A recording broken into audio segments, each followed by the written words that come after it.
Facediddy.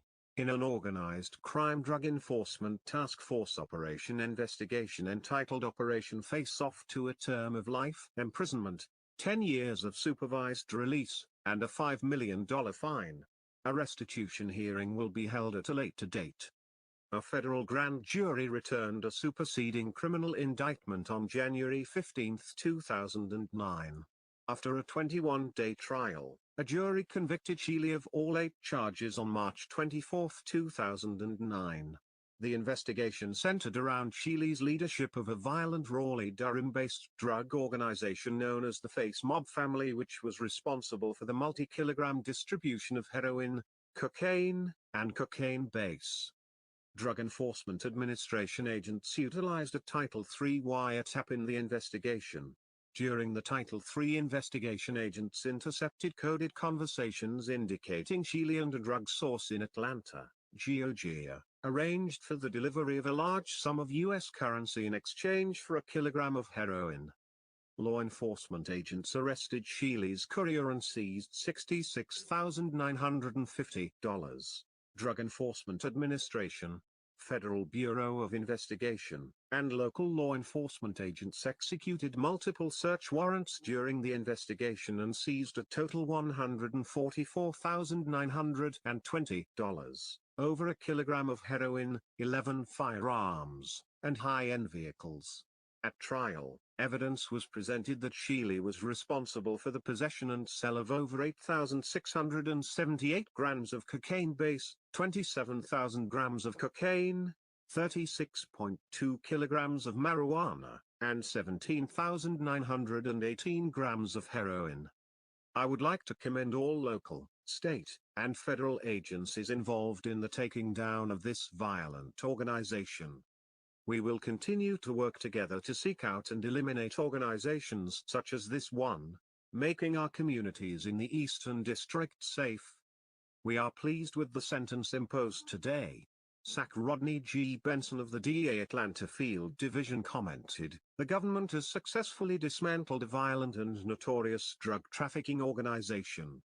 The Face Mob family wreaked havoc in the Triangle area by distributing cocaine, crack and heroin. In doing so, they left a destructive path of violence along the way.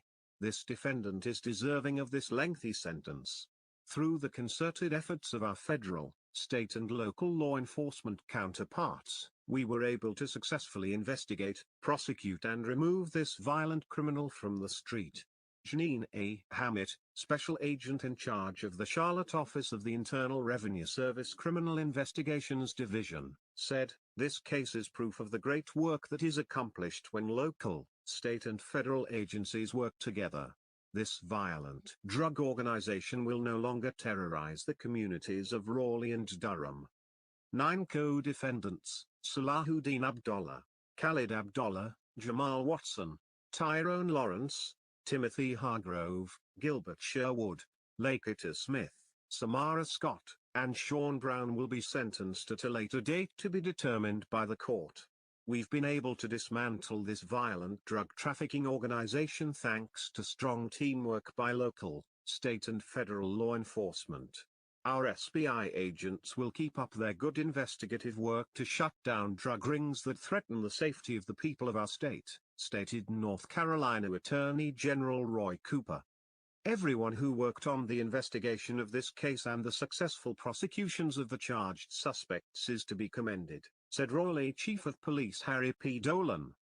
"I am very proud of the contributions members of my department made throughout the case and grateful for the cooperative working relationship with local, state and federal agencies that made possible such outstanding results on behalf of the public we all serve."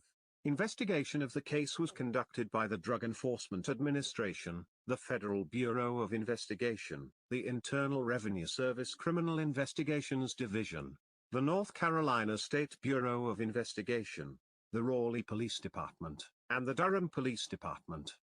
Assistant United States Attorneys Michael G. James and Denise Walker are the assigned prosecutors.